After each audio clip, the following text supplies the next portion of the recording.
miss you guys so much. Please come back.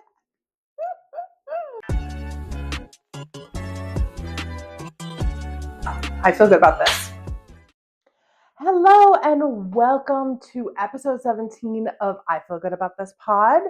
I hope that you are excited for the journey we're about to embark on together. Whether you've taken this epic sort of, what's that book? The one where they sail across the sea to like that really Helen of Troy. That's not the Odyssey, right? That's the Odyssey, I think. Anyways, I'm very well read, so don't worry about me. I'm picking up the books. I'm doing what I need to do. But to be fair, I haven't like thought about the Odyssey since I believe like freshman year of high school. So it's not one that always comes to mind. But that's sort of like the journey that we're taking. An epic one. We start in shambles and we sort of put our pieces back together so that we can be whole again at the end of the episode, really doing a lot of personal work for myself and obviously my audience.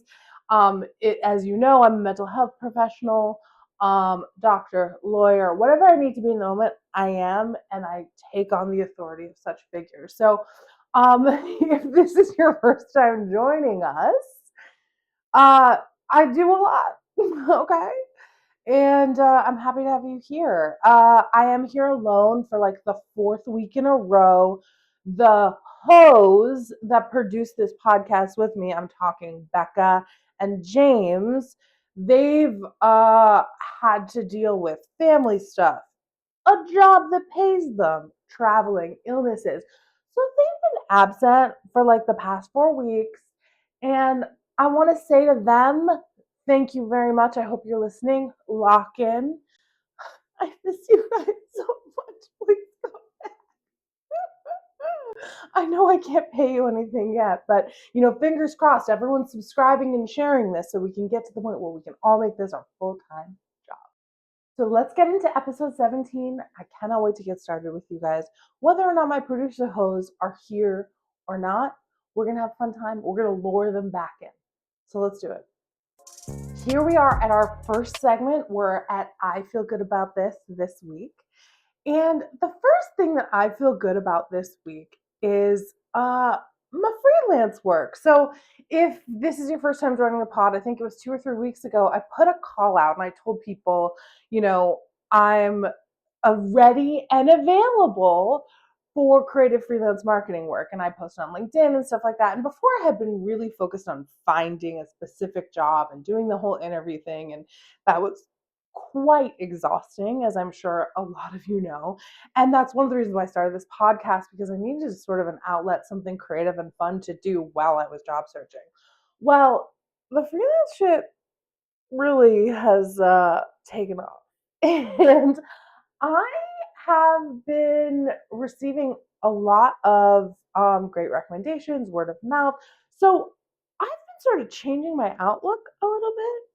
And I've been in this freelance game for about 2 weeks. And even though I've not been paid a single dollar quite yet, I'm moving differently in these streets. Let me tell you something. I am a business owner. I am a small business owner. I am Kelly Kapoor, the business bitch. I am a CEO. I am a CEO. My conversations sound different, okay? I'm like, what should I name my LLC? Because I'm going to get incorporated. I'm going to be speaking to an accountant because I'm going to pay my taxes properly, because I believe in paying my fair share, of course. I am a small business owner. I'm going to put back into my community what my community puts back into me. Once again, not a single dollar has hit my account, but I'm talking about, do I need to rent a workspace? Do I need to hire other people to help me handle the influx of work? Spoiler alert, I do not quite need that yet. Not even close. But I will say I'm really excited about coming up with business names for my LLC and figuring out how to do my taxes because, as I said, I will be paying my fair share, unlike some of the billion cajillionaires in this country who I know are spending a lot of time figuring out ways to get out of paying taxes. While me, the small business owner, the Joe Schmo, is prepared to step up to the plate and do my work around here. And I don't think I should be paying the same rate as these cajillionaires. I think they should be paying more. And once again, as a CEO, I have a lot of feelings about these huge corporations. First of all, taking the work from the little guy and also paying the same tax rate as me.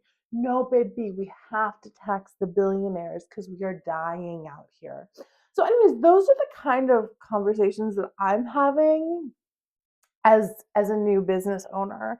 And I want you to be on the lookout for, my business debut. I'm sure it'll be some sort of large gathering, a gala, an opening, where I'll reveal the name of my business that I'm working on. And in all seriousness, if you need any freelance marketing work, your girl is ready and available. So, shoot me a DM, put a comment down below. I'm happy to help. I'm here developing businesses, okay? And that's just kind of what I'm up to. Okay, the second thing I feel good about this week is I believe something that Barack Obama called the audacity of hope, which I live every single day. And I'll explain how. Um, every morning, every single morning when I wake up bright-eyed and bushy-tailed around 10:30, 11, I roll out of bed after scrolling on my personal TikTok and Instagram and Twitter. Sorry, I still do it. I can't help it. For about an hour, and I steel myself. I get ready, and I check my podcast socials. And every morning I go to I Feel Good About This Pod on YouTube, and I go to I Feel Good About This on Instagram and TikTok. And every single morning I prepare myself to be inundated with likes, comments, and the interaction of a viral video. It hasn't happened yet. I have only gone semi-viral on one thing, and some might call it mini viral. For me, it was viral. For a large account, it would be just kind of a moment. But every morning I wake up with that hope, and I am so delusional because every morning I genuinely believe it's going to happen. I sit there and I think, okay, get ready because your life is absolutely never going to be the same again. You are going to be fielding brand calls and deals and all this kind of stuff and conversations about your own podcast that is paid for somehow by some sort of network. You're going to be on an unbelievable salary. Kelly Clarkson's going to call. She's going to want an appearance on the show. You guys will pick a karaoke song to do together. I will, try my best to hold my own, but obviously the shine is going to go to Kelly. She is the American Idol. But do you understand what I'm saying? Is that I have such delusional hope. And I realize that about myself. And that makes me very, very happy because I think that is the sort of delusional hope that you need to have in yourself to continue to keep going, even when no one is listening and maybe no one gets it, with the hope that someday, at some point, your community will find you and you guys will find each other and we'll be in conversation, and I will be able to have this dream job, which is to chat for a living. That has always been my dream, to just be able to talk and make a living at it. And, you know, I've sort of exhausted the avenues in my own family and friends. They're done listening to me. So that is why I create these, lessons. This is not a lesson. That was a weird Freudian slip. I don't think this is a lesson for anybody. Maybe a cautionary tale. You should maybe have a backup plan and a job with some security and some healthcare. But for me, it feels good to believe in myself so much to the point where other people don't get it. Do you know what I mean? I wasn't like this in my 20s. And now, as I've gotten older, I am absolutely, completely delusional and my biggest supporter. And I feel really good about that. Okay, I have a third thing that I feel good about this week. Normally I only do two, and then I do two in the other category. But I'm feeling really good this week. So I'm doing more things that I feel good about. And the final thing that I feel good about this week is that my friend has a coworker named Orlando Pellegrino. And I'm going to keep things vague because I don't want anybody who possibly works with her to hear of this. I don't think Orlando Pellegrino is going to hear of this.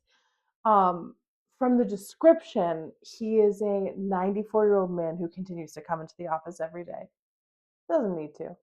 But the name Orlando Pellegrino is the greatest name I've ever heard of in my life. And she told me at work they call him OP. And I thought, oh my God, I would never miss an opportunity to call a man named Orlando Pellegrino. Orlando Pellegrino. He sounds like, to me, in my mind, a uh, a street smart private investigator from the 1940s with the fedora and the hat and the stogie and the accent. Orlando Pellegrino. Yeah, it's a case for Orlando Pellegrino. You know what I mean? So it's just a fantastic name. Now, I'm going to talk to you about the reality of this Orlando Pellegrino. And again, keeping it vague, not telling you what city this friend lives in, not telling you where they're located, not telling you what kind of work that they do, because I don't want this to get back to the Orlando Pellegrino, who is, in fact, a 94-year-old. And my favorite thing that she told me is that Orlando Pellegrino comes into work every single day, even though he is retired. And he doesn't have the best hearing. And so, what Orlando Pellegrino does is he goes into his office and he fires up that computer. I'm guessing it's an iMac from 2001, orange. This is just what I'm picturing. Uh, and what Orlando Pellegrino loves to do is he loves to watch pornography at the office at a high volume. But Orlando Pellegrino doesn't want people to know that he's sitting there watching pornography. So Orlando Pellegrino then puts on the artist of his choice at an even higher volume. And that artist is Celine Dion. And so every time people walk by Orlando Pellegrino's office, they hear Celine Dion playing, and they know Orlando Pellegrino, 94-year-old man, is sitting in his office watching pornography. So I just think that's a great story. It makes me happy. The name Orlando Pellegrino is fantastic to say. I wonder how many times I've said it. And please don't Google him because I don't want to expose him. Maybe I shouldn't have said his whole name, but it's so fun to say. Okay, here we are at our second segment called I Don't Feel Good About This week. And I just have one thing that I don't feel good about this week. And, you know, it's an interesting one, but I'll give you a little backstory before we get to the thing that I don't feel good about. And I was complaining to my wife, I need to clean out my closet. I need to clean out my closet. It's so full of clothes I don't need. I need to go through and donate clothes to Goodwill and just sort of purge because I'm just feeling overwhelmed. But I can't bring myself to do it. As if this is not your first time listening, you know I am a typical ADHD girl. It is so hard for me to take on a task that feels completely insurmountable.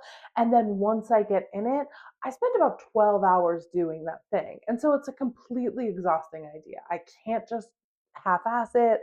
I can't do it kind of. I either have to not do it all or do it all at one time. So I was saying to my wife, I was like, oh God, I wish there was someone who would come to my house with a gun, hold it to my head, and make me start cleaning out my closet. And my wife goes, do you think there's a Groupon for that?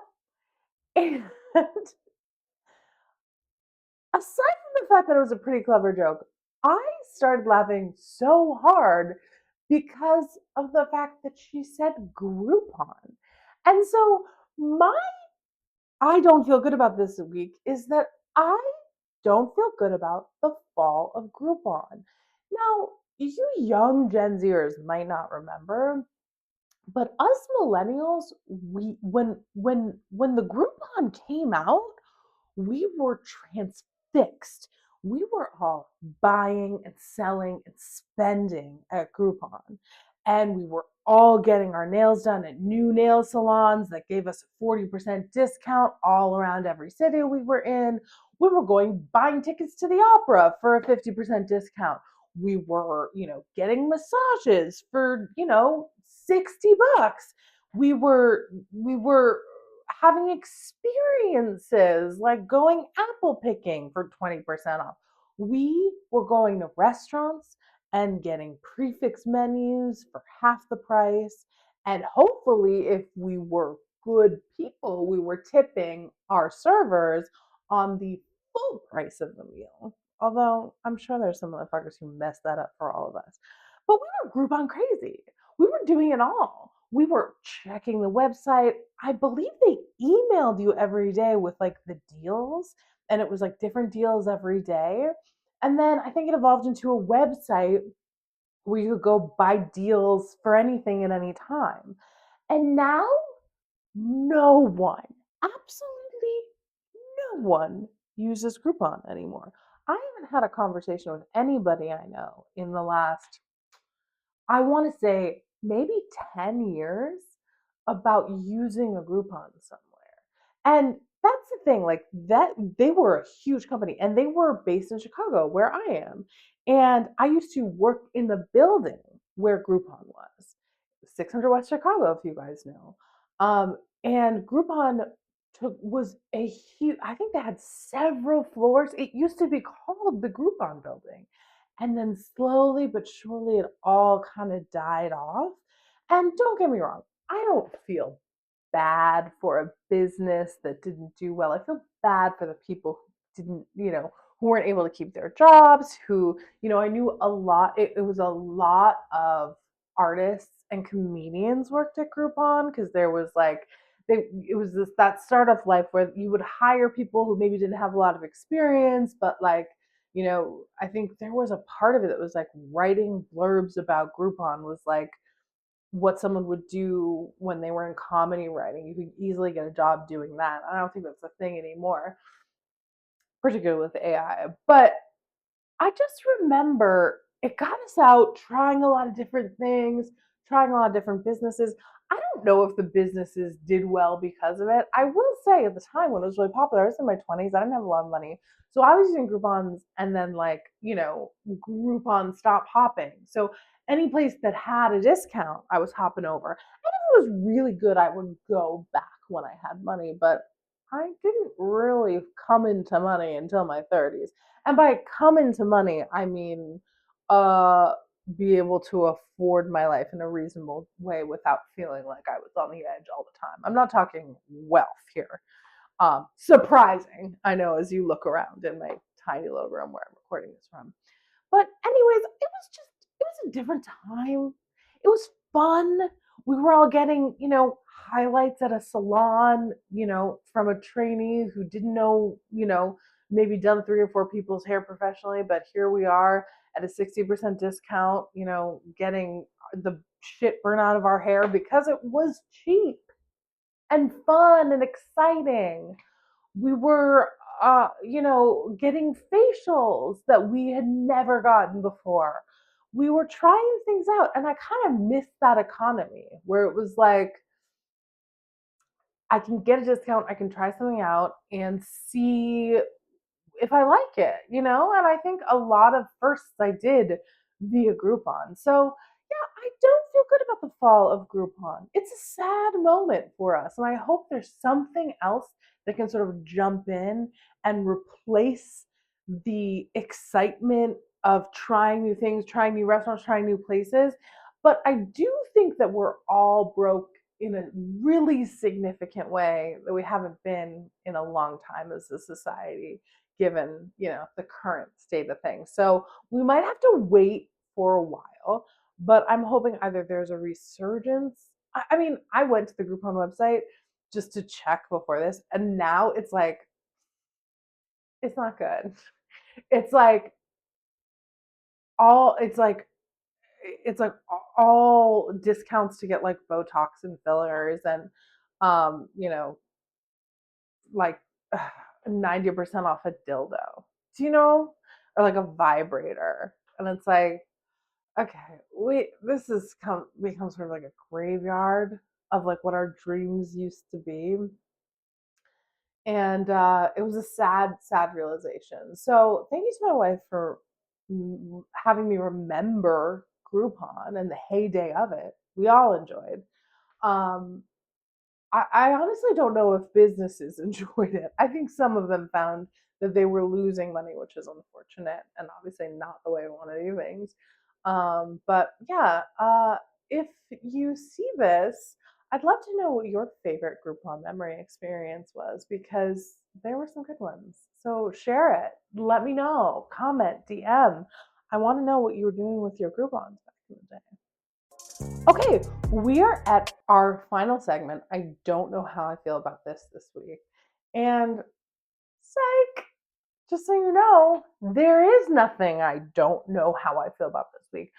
I feel really solid in how I feel about things this week. There isn't anything I'm mulling over.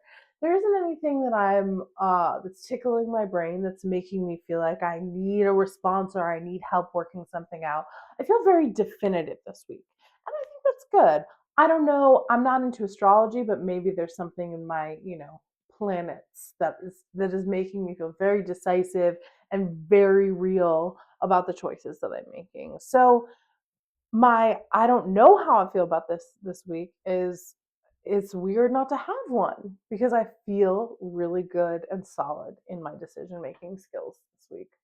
So it's sort of a fake one. It's sort of a fake out for you. But yeah, I just wanted to call it out, leave room for this segment, and let you guys know that I know what the fuck I feel this week. And that feels good.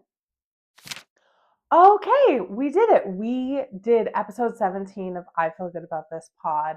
Thank you guys. I hope you enjoyed it. I hope you made the journey with me. I hope, after this sort of odyssey, because I know what book that is, okay? You feel refreshed, you feel solid in the way that you feel. You've put yourself back together. You've had an emotional, breakthrough.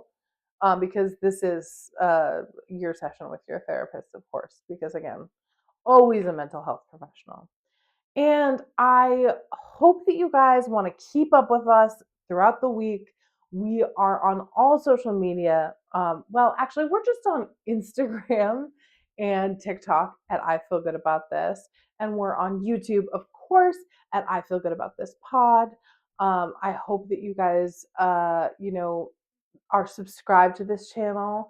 If you can share it with a friend, we are trying to get to 500 subscribers. Would love to do that in the new year of 2026. So help us reach that goal. I will say I am going to be out of town for the holiday season. I'm going to be gone out of town from Chicago for 10 days. So I'm not exactly sure the posting schedule is. I'm probably going to miss maybe a week or two. But I will try to fill up our socials with some fun content so that you're not completely out of I feel good about this content during this holiday season. I wouldn't want to abandon you and leave you and make you feel like you don't have your emotional support podcast. So look out, make sure you follow us on YouTube, on Instagram, on TikTok, and I will see you soon for episode 18. Have a good one. Bye.